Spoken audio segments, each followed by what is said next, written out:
So the other day in Boston, we had this thing that happened that was the unspoken truth was actually spoken. A African-American state senator accused white progressives of being white supremacists. And you know what? That is the unspoken truth of Massachusetts politics, and I think of a lot of places across the country. People who know better than we do, and they impose their policies upon us and everybody because they're smarter than us. So I think this is a theme throughout the country. There's going to be a little bit insider Boston politics. I posted this to Twitter yesterday, but I think the broad framework of this video is applicable many, many, many places across the country. So I'm posting it here for you.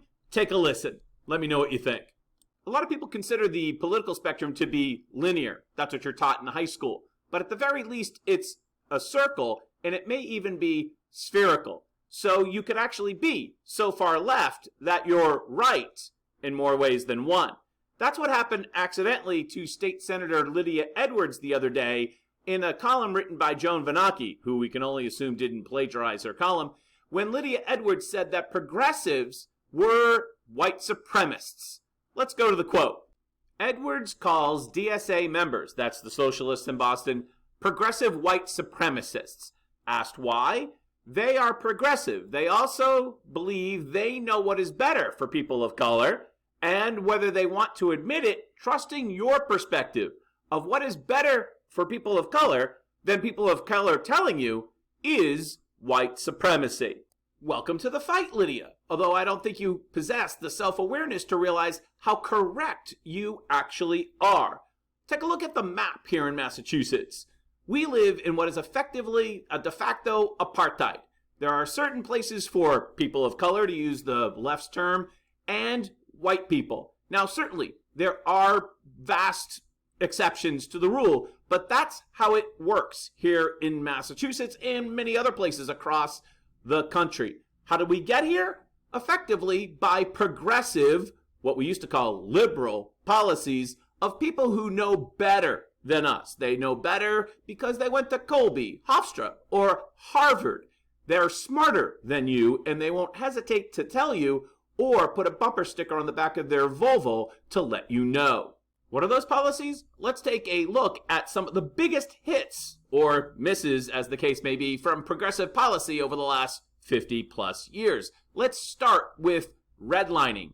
Preferred lending in only a certain geographic area. This was accomplished in the late 60s and early 70s, specifically in Mattapan, where they literally drew a red line on a map and said, we will give you, because we're good progressives, we will give you a beneficial mortgage, but you can only get it in this one little section of the city. Heaven forbid you, people of color, would buy a home in, South Boston, Charlestown, or Brighton. No, no, no. We will give you 40 acres and a mule. And for those of you who are not farmyard biological experts, a mule does not procreate. We will give you 40 acres and a mule, but only in this particular neighborhood. So we're going to concentrate all the low-income folks in one neighborhood because effectively they're not really helping. They're just advancing their own racist agenda. Or how about busing? Way to go, progressive elites, including the Boston Globe. That policy totally integrated our city. Absolutely, it worked great. And once the progressives hollowed out our cities of mostly the middle class, well, they then doubled down on stupid with soft on crime policies. Take a look at zoning. Zoning is one of the most racist things that exists in eastern Massachusetts. Have you seen some of the fights for affordable housing in the city of Newton? Nothing could be more racist than that.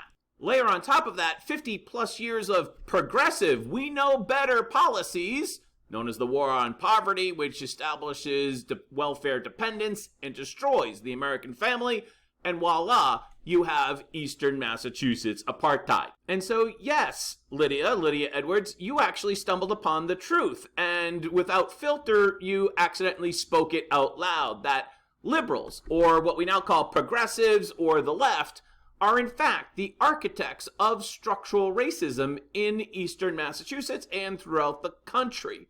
They cannot help themselves to foist upon you, and me their ideas of what is right and wrong, because they are smarter than us, they're more equal than us, and they won't let you forget it. That's why they're forever telling you that they're allies of people of color. They're projecting their self-conscious guilt as they drive their kids to soccer games in suburban places like Acton and Hingham with their coexist bumper stickers. But try to build an affordable housing complex in some of those towns?